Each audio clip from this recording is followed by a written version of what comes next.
अस्सलामुअलैकुम। कैसे हैं भाइयों? खैरियत से हैं? ठीक ठाक हैं? जी हाँ। और रात को बड़ा अच्छा मैच हुआ। एक मुख्तलिफ मैच था, स्लो मैच हुआ। विकेट जो है वो थोड़ा सा गेंद वहाँ पर ऐसा लग रहा था बैट पर बहुत अच्छी तरह से नहीं आ रहा, और बड़ा आसानी से इन दी एंड जो है वो जीती केकेआर। एज एक्सपेक्टेड मैंने पहले ही कह दिया था कि इतने रन्स नहीं बचा पाएगी सनराइज़र्स हैदराबाद की टीम।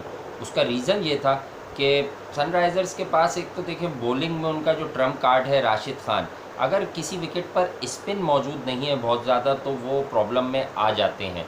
तो सनराइज़र्स हैदराबाद यकीनी तौर पर परेशान हुए, और राशिद खान का बॉल बहुत ज़्यादा टर्न नहीं ले रहा था। लेकिन ये विकेट थी थोड़ी सी ट्रिकी इन अ सेंस के इस विकेट पर गेंद रुक कर आ रहा था, 3 विकेट्स गिर गई। Heads off to Shubman Gill. और मैंने जो मिड ब्रेक का सेशन किया था मैंने कहा था कि ये मैच है ही शुभमन गिल के लिए, कि जिस तरह का वो प्लेयर है वो अपना जो नेचुरल उसका गेम हुआ करता है वो उस तरह से खेले। स्ट्रोक प्लेयर भी बड़ा कमाल का है, उसके पास सारे शॉट्स हैं, लेकिन मतलब वो अपनी बेस्ट पर तब होता है जब वो थोड़ा सा टाइम ले। और उसने बताया कि इस विकेट पर बॉल नहीं आ रही थी, लेकिन ये है कि बहुत आराम से इत्मीनान से वी में सीधा खेलकर सिंगल डबल्स का इस्तेमाल किया। और heads off to the English captain Eoin Morgan, बहुत तजुर्बेकार प्लेयर हैं। मॉर्गन अभी इंग्लैंड से आ रहे थे, जिस तरह की वो फॉर्म में थे, तो ये इस तरह की इनिंग्स खेलना भी ज़रा मुश्किल होता है। आखिर में उनका स्ट्राइक रेट जो रिफ्लेक्ट करता है, जो 29 बॉल 42, तो वो बहुत बेहतर हो गया। लेकिन अर्ली ऑन जिस तरह से मॉर्गन ने भी संभाल कर अपनी बारी को आगे बढ़ाया और मेक श्योर किया कि यार हम ये मैच जीतें, और हम दोनों के दरमियान ये पार्टनरशिप लगे, बिकॉज उनका एक्सपीरियंस उन्हें ये बता रहा था कि अगर यहाँ उनकी विकेट गिर गई और शुभमन गिल और उनकी पार्टनरशिप ब्रेक हो गई तो आंद्रे रसल को ही आउट करना बाकी रह जाएगा। फिर इस विकेट पर बाकी आने वाले बल्लेबाज शायद स्टक हो जाएं, और अगर 7.5 एंड ओवर तक भी मामला चला गया तो आई थिंक के आर इस पोजीशन में आ जाती कि वो इस मैच को लूज़ कर जाती। तो ये कहानी थोड़ी सी मुख्तसर थी कल के मैच की। लेकिन अगर कल के मैच की बात करें, वो जो आप लोगों ने कहा बहुत ज़्यादा पेसर्स ऐड किए, अपनी बॉलिंग को तगड़ा किया, तो आई थिंक मैंने आपको यूनाइटेड अरब एमिरेट्स की कहानी बताई थी कि यहाँ आईपीएल में आपको ये नहीं देखना कि आपकी बेस्ट 11 क्या है, आपको ये देखना है कि आप जिन अपोजिशंस के ख़िलाफ़ खेल रहे हैं उनकी ताकत क्या है, उनकी कमज़ोरी क्या है। तो केकेआर ने ये तय कर लिया था कि इनकी जो कमज़ोरी है हम उसको एक्सप्लॉइट करेंगे।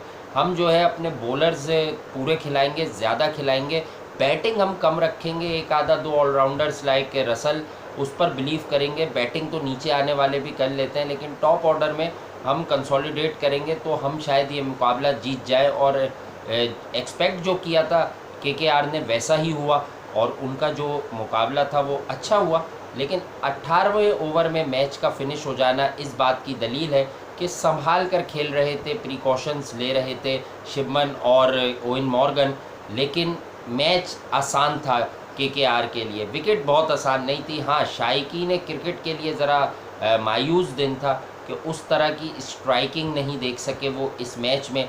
सनराइज़र्स हैदराबाद को अब हमने देखा है, उनके जो मैचेस हो गए हैं उसमें आई थिंक के मतलब डेफिनेटली और डेस्परेटली वो विलियमसन चाहिए उन्हें। केन विलियमसन के बगैर उनकी नैया पार लगते हुए नज़र नहीं आ रही, और यकीनी तौर पर मुकम्मल तौर पर फ़िट नहीं है केन विलियमसन। अब वो जब मुकम्मल तौर पर फ़िट होते हैं तो वो किस पोजीशन में होते हैं, किस तरह की बल्लेबाजी कर पाते हैं, ये भी आने वाले वक्त में हमें अंदाज़ा हो जाएगा जब वो खेलेंगे। लेकिन वहाँ पर फिर मोहम्मद नबी की कॉस्ट पर आपको उन्हें खिलाना होगा। तो नीचे जो मिचेल मार्श जब बाहर हो गए तो बड़ी लिमिटेड ऑप्शंस ऑलरेडी हैं सनराइज़र्स के पास। तो नीचे एक ऑलराउंड क्रिकेटर भी मिसिंग है उनके पास। लोकल टैलेंट में उस तरह की जान नहीं लगती, माजरत के साथ। ऑल्दो के अंडर 19 कप्तान जो है प्रियाम गर्ग मौजूद है, लेकिन आई थिंक कि प्रियाम गर्ग को कुछ वक्त दरकार है इस तरह की क्रिकेट में ख़ुद को मनवाने के लिए। लेकिन बहरहाल एक मैच जो है वो टर्न कर देता है पूरी सिचुएशन को। तो आई थिंक कि प्रियाम गर्ग में जो भी टैलेंट है अब उन्हें उसे बरूए काल लाना ही होगा, अगर उन्हें एक मौका मज़ीद मिलता है।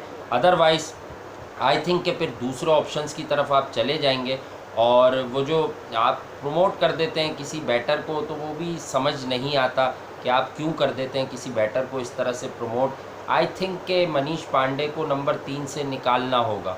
टॉप 3 अगर जल्दी से गिर गए, आपको मनीष पांडे को मिडिल ऑफ द इनिंग्स आपको रिक्वायरमेंट है एक तजुर्बेकार प्लेयर की, तो बैरिस्टो और वार्नर अगर ऊपर खेलते हैं, आई थिंक के जो साहा की जो लग्जरी है वो बहुत ज़्यादा उस तरह से इफ़ेक्टिव नहीं हो रहे। रन बॉल खेल कर फिर वो अनफॉर्चुनेट रहे कि वो आउट हो गए, लेकिन आपको वृद्धिमान साहा को आई थिंक ऊपर कर देना चाहिए। और आपको फिर टीम का बैलेंस बरकरार रखने के लिए मैंने पहले भी कहा था कि it's all about overseas players, कि आप कौन से 4 प्लेयर्स चुनें।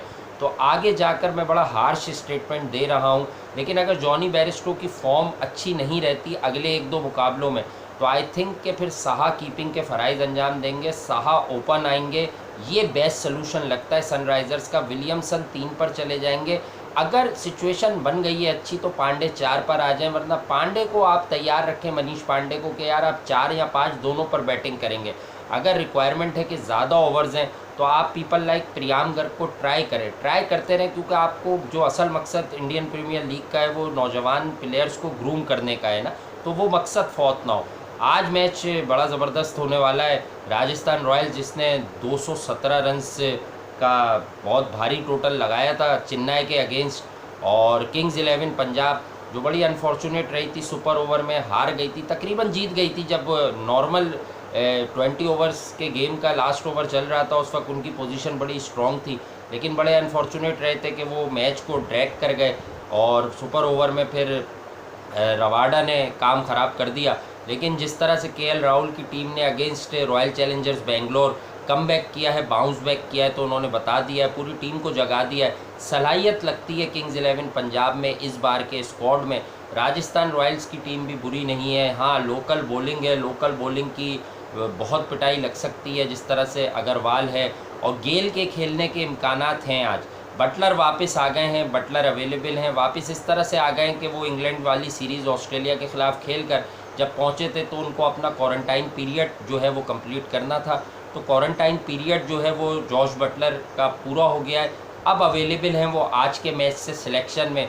शारजा का ग्राउंड अगर वही प्लेसिव विकेट बन जाती है जिस तरह की लास्ट टाइम थी, तो फिर आप देखें कि जॉश बटलर बहुत इफ़ेक्टिव साबित हो सकते हैं। स्टीव स्मिथ मौजूद हैं उनके साथ अभी पहले मैच में, चाहे ऑल्दो वो फेल हो गए, लेकिन एक बहुत अच्छा टैलेंट मौजूद है, यशस्वी जायसवाल खेलेगा इसी आईपीएल में। कहीं ना कहीं मुझे लगता है कि उसकी आप बेस्ट शॉट देखेंगे उसका।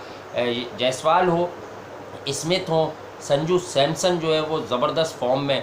तो all in all Rajasthan Royals जो है ना वो एक बड़ी ज़बरदस्त बैटिंग आउटफिट आपको नज़र आती है। हाँ, जब आप बॉलिंग में जाते हैं तो ज़रा सा तजुर्बा की कमी है, टिवाटिया है, गोपाल है, उसके बाद कुछ इस तरह के करैक्टर्स हैं कि ये बहुत बड़े बड़े हाई प्रोफाइल नेम्स नहीं हैं, लेकिन इन्होंने अच्छा किया। हमने देखा कि इन्होंने चैनल बॉलिंग और लाइन और लेंथ और बड़ी बेसिक स्टफ़ जिसकी रिक्वायरमेंट होती है, अगर आप एवरेज बॉलर हैं तो आपके लिए ये बड़ा ज़रूरी होता है कि आप अपनी बेसिक्स पर जो है ना स्टिक करें, वहीं से चांस लें, तो बैट्समैन से गलती करवाएं। तो ये इस तरह के करैक्टर्स लगते हैं। तो आई थिंक कि राजस्थान रॉयल्स की बैटिंग ही है जिस पर वो बहुत ज़्यादा बैंक करते हैं। आज के मैच में किंग्स 11 पंजाब को तो मैं फेवरेट करार दे रहा हूँ, वन ऑफ द फेवरेट्स है ये, अलॉन्ग विथ दिल्ली कैपिटल्स, कि यार ये इस IPL 13 को जीत सकते हैं। बस नर्व्स पर काबू रखना है, और क्रिस गेल और बटलर अगर दोनों खेलते हैं तो फिर कमाल हो जाएगा। और उसके बाद फिर एम अश्विन है इनके पास, और फिर दीगर इनकी जो टीम है उसमें बड़ी जान है, बड़ा स्पार्क है। तो आई थिंक के देखते हैं कि किंग्स 11 आज कैसा परफॉर्म करती है। बात यह है कि इस फॉर्मेट में या इस लीग में कंसिस्टेंट होना भी बड़ा डिमांडिंग है। अगर यहीं से मोमेंटम गेन करती है किंग्स 11, तो अगर आगे जाकर उनके 1-2 ऑफ डेज आते हैं तो किंग्स 11 के पास अच्छा मौका होगा। अभी तो खैर शुरुआत है, अभी तो 4-4 मैचेस हो जाएंगे या 5-5 मैचेस, तब हमें मालूम चलेगा कि हाँ भाई अब किस पोजीशन में है टीम फर्स्ट हाफ के बाद। तो आई थिंक कि फ़र्स्ट हाफ में ख़ुद को इतना मजबूत कर लें, क्योंकि एक अनहोनी उनके साथ हो गई, एक ऐसा एनकाउंटर कि जहां उनको जीतना चाहिए था वो ऑलमोस्ट जीत भी गए थे, वो सुपर ओवर तक गया और फिर वो सुपर ओवर में हार गए। और thanks to KL Rahul their captain के, यार उसकी वजह से जिस तरह से उन्होंने बाउंस बैक किया और कम बैक कर जो है वो आरसीबी को हराने में कामयाब हुए। राजस्थान रॉयल्स ने बहुत अच्छा किया विद द बैट। आज बुरे की उम्मीद की जा सकती है, लेकिन आई थिंक शारजा का ग्राउंड है और राजस्थान की जिस तरह की बैटिंग है, अगर 2 प्लेयर्स उनके फायर कर गए, लेट सपोज बटलर आ जाते हैं पहले ही मैच में, हंगर है उनमें, भरी हुई है भाई भूख उनमें, जिस तरह से वो टेस्ट में परफॉर्म कर रहे हैं, T20 में परफॉर्म कर रहे हैं, तो जॉश बटलर आ जाते हैं और छाते हैं, और उसके साथ अगर संजू सैमसन अपनी उसी फॉर्म को सेम ग्राउंड में कंटिन्यू करते हैं, तो आई थिंक कि फिर बड़ा मुश्किल हो जाएगा किंग्स 11 के लिए। जी हाँ, किंग्स 11 ऑल दो दी favourites, one of the favourites हैं वो इस टूर्नामेंट की, लेकिन बड़ा मुश्किल हो जाएगा, क्योंकि देखें अगर पहले बल्लेबाजी आ गई और 190-95 प्लस रन्स लग गए, चाहे शारजा का ही ट्रैक क्यों ना हो, बड़ा प्रॉब्लम होता है चेजिंग अपोजिशंस को। क्रिस गेल हाँ यार एक्शन में दिखें, शारजा में कुछ करें, यूनिवर्स बॉस, और यकीनी तौर पर सब उनके मद्दा है इंक्लूडिंग मी, कि क्रिस गेल खेलें, अच्छा करें, और लोग उन्हें पसंद करते हैं, पूरी दुनिया में जितने भी फैंस हैं वो उन्हें टेलीविज़न स्क्रीन्स पर और स्ट्रीमिंग्स पर देखना चाहते हैं कि यार क्रिस गेल अब कैसा परफॉर्म करते हैं। क्योंकि मैं आपको बता रहा हूँ, जैसे धोनी के हवाले से कहता हूँ, तो क्रिस गेल का भी कुछ नहीं मालूम कि एक आधा कोई निगल, कोई इंजरी आए, वो थोड़ी सी बढ़ जाए, तो क्रिस गेल एकदम से आलमी क्रिकेट से गायब हो जाएं, और उनकी लीग्स में अब तक डिमांड है तो वो अब तक मौजूद हैं, एक तरह से बतौर मेंटोर भी मौजूद हैं। और राहुल और गेल क्या ओपन करेंगे, ये भी बड़ा सवाल है। फिर अग्रवाल है, अग्रवाल हल्का प्लेयर नहीं है भाई, ये जोड़ी आरसीबी के लिए भी ओपन करती रही है, तो आई थिंक कि टॉप ऑर्डर भी बड़ा मजबूत है किंग्स 11 पंजाब का। तो किंग्स 11 मैक्सवेल को फायर करना होगा, मैक्सवेल फायर करेंगे तो किंग्स 11 के लिए बड़ा अच्छा साइन है कि मैक्सवेल अच्छा करे। और देखते हैं कि आज के मैच में क्या नतीजा निकलता है। आप लोग फीडबैक दीजिएगा, शेयर कीजिएगा, और रात को आप लोगों ने देखा होगा तो उस पर भी फीडबैक दीजिएगा। वहीद भाई के साथ शो किया था कि कैसा लगा आप लोगों को, उस पर भी अपनी राय दीजिएगा। चैनल को तेज़ी से सब्सक्राइब करें, लाइक करें, और मैं जो बहुत सारे रेगुलर व्यूअर्स हैं उनकी मोहब्बतों का ख्याल रखते हुए वो कहते हैं, तो मैं एंड टाइम पर आता हूँ, शायद एक स्पेसिफ़िक टाइमिंग नहीं बनती, तो उस वक्त लोग मौजूद कम होते हैं, कि मैच भी शुरू हो जाता है, सबकी नज़रें यकीनी तौर पर मुझसे ज़्यादा टेलीविज़न स्क्रीन्स पर होती हैं, तो मैं यही कोशिश करूँगा कि यार प्री मैच का सिलसिला हम ख़त्म कर दें, और हम मिड ब्रेक ऐसी होती है कि वहाँ सबका इन्वॉल्वमेंट होता है, उस वक्त जो इनिंग हुई होती है किसी की तरफ से अच्छी बैटिंग या अच्छी बॉलिंग परफॉर्मेंस, तो उसको हम हाईलाइट कर दिया करें और उस इनिंग पर थोड़ा सा बात कर लिया करें। तो ये कोशिश मैं ज़रूर करूँगा कि हम ऐसी प्रैक्टिस बना लें, और मैच का जो हम पोस्ट करें वो फिर हम अर्ली मॉर्निंग उसको अपडेट करें, और उसी में जो है हम नेक्स्ट मैच का प्री मैच एनालिसिस कर लें।